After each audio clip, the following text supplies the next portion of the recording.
Hello everyone. I wanted to share with you I know people were asking for what have I been doing just this time. Well, I've been working a lot with these videos and passing out computers and other things and doing a lot of planning. But I've actually been using a lot of this time to also work with my kids. And one of the things we've been doing, which is something we've done for a while here, is we've been practicing our hand sewing. And so I know there's a lot of different things out there, but I just kind of want to show you some of the stuff we've done in the past. This is a little soccer pillow we've done. And we've also done little dolls like this. This is a Ronaldo one that we did.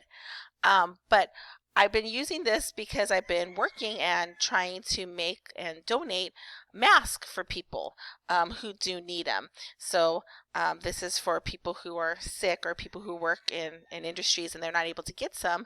I've been working on making face masks. So this is a face mask kind of do DIY that anyone can do as long as you have a needle and a thread.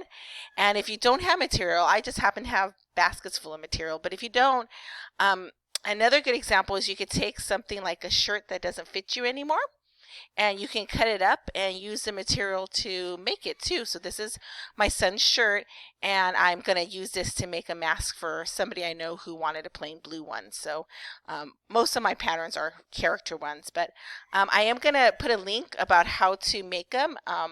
The one that I've been using uses headbands, hairbands, the kind that you have probably everywhere and that you can easily find at the Dollar Tree and stuff. You use these as the ear holds, and you also use this as elastic over here.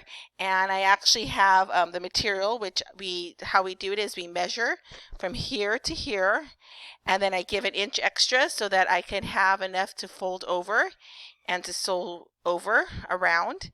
And then we use the elastic inside so that it's a part that snaps back.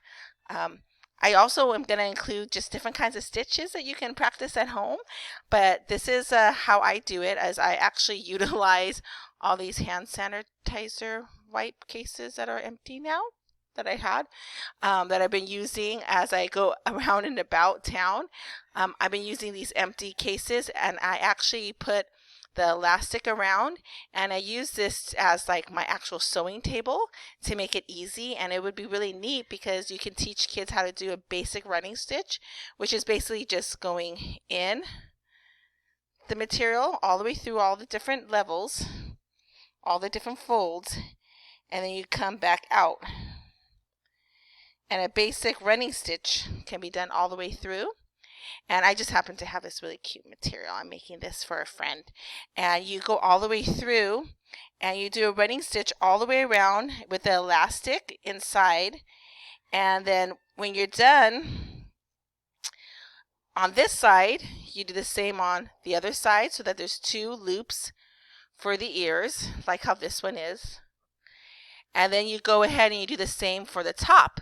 You do a running stitch all the way across from this end to this end, and you use the elastic all the way through, and you have yourself a mask. You have to use two layers of the material, and what's great about these is that they can be washed and reused. So I do have this is kind of one of my things I've been doing when I have free time, and I've been working with my kids on making some of these for our family and friends who need them.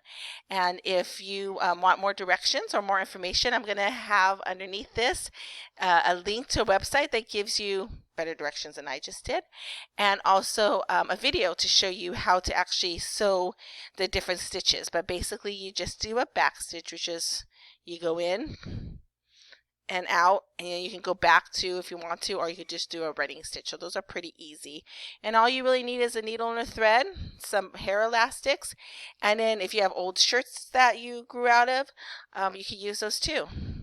Hope you guys are staying safe. Bye.